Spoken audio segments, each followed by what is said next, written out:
It is a new month, which means new trading post items. Let's take a look at what we got this month. So starting off strong, we have a flying mount in the Cold Flame Chimera, and this is just a recolor or a reskin of the one that they're currently selling on the Blizzard shop, the green one, if you've seen it on the Battle.net launcher. This is going for 700 tenders, but I think this is going to be a pass for me despite me liking the color scheme, and I kind of like the frost flares that are coming off the wing, but I think I'm going to pass on this one personally. The next mount we have is a ground mount, which is the Reins of the Spotted Black Riding Goat. Again, I think this is going to be a pass for me, although it does kind of look... it's a little interesting, but not totally up my alley. The thing is too, I don't really go for the ground mounts. I'm more like the flying ones if I'm going to choose one. So this will be an easy pass, but it looks kind of cool. So next up, for 550 tenders each, we have two ensembles. One is the Cold Flame Battle Gear, and then the other one is the Lavaborn Battle Plate. Next up, we have two helms. One's the Arcano Stone Great Helm, and then the other one is the Molten Inferno Helm. So keeping with that fire and ice theme, and these both look really, really good in my personal opinion. So for 300 tenders a piece, I think this is going to be an easy buy for me. I want them both. They look really, really good. So next up, for 245 tenders a piece, we have the Sunwell and Voidstorm polearms. And I gotta say that both of them actually look really cool. I like the red flames that are kind of emanating off of this one, and then the Voidstorm kind of has the same thing. I'm more interested in this one only because it's purple, and I've said in so many videos how purple is one of my favorite colors, so I'll probably have to consider this one quite heavily, but for 245 tenders I think it might be an easy buy. Next up, we have the one-handed axes in the Lavaborn Ruby's Edge, and we also have the Cold Flame Chopper. Both look really good. These are 200 a piece, and I'm gonna have to probably pass on this one only because I don't use a lot of axes, and if I do, I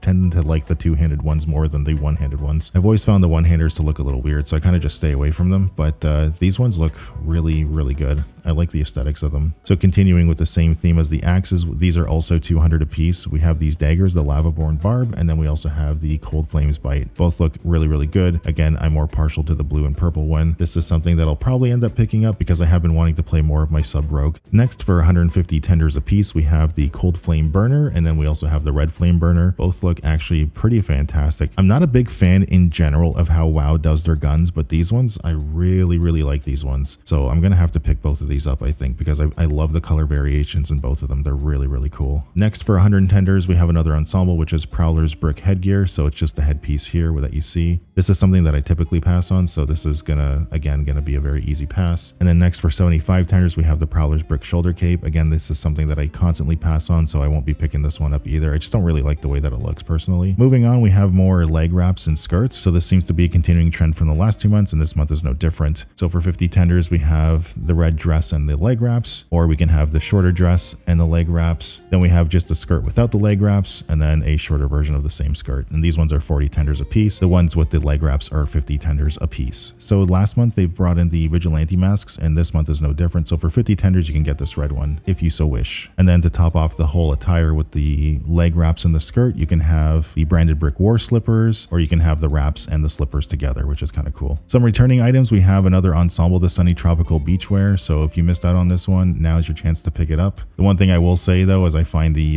Murloc floaty very cute. Other than that, it's kind of a pass for me. Then we have the other summer ensemble for 650 tenders as well, so if you missed out on this one, you can grab it again. Back again is Murloc, and for 500 tenders, he can be yours. This is one that I missed out on personally, so I'm going to pick this up 100% as I do love collecting the pets more than anything else. Next up, we have this toy for 200 tenders. It is a colorful beach chair, so you can just set it up, sit down, and kind of enjoy your day. So if you missed out on that, now's your chance to get it. And lastly, we have the Pearl Scent Goblin Wave Shredder. This one I picked up when it was current because I just thought it was really, really cool. It actually reminded me of a couple of mounts from other MMOs that I was playing, so I saw that WoW had one similar, and I had to get it. It's really cool. It's a lot of fun to ride. And last but not least, for completing this month's Traveler's Log, you actually get a mount this time around, which is kind of cool. So much like the Cold Flame one that we saw in the trading post, we get the fire version of that for the end track reward. So pretty cool. That'll do it for this one, guys. Thank you so much for watching. I really do appreciate it. If you like the video and you want to see more WoW content, please don't forget to like, comment, and subscribe. It does help the channel, and it helps it go a long way. Just a friendly reminder, I am streaming on Twitch and YouTube Monday through Thursday, starting at around 8 p.m. Eastern Standard Time. So if you want to come by and do some keys or delves or just hang out, you're more than welcome to do so. And just as a side note, I am working on a few other videos, so those should be coming up within the next month or so. Until next time.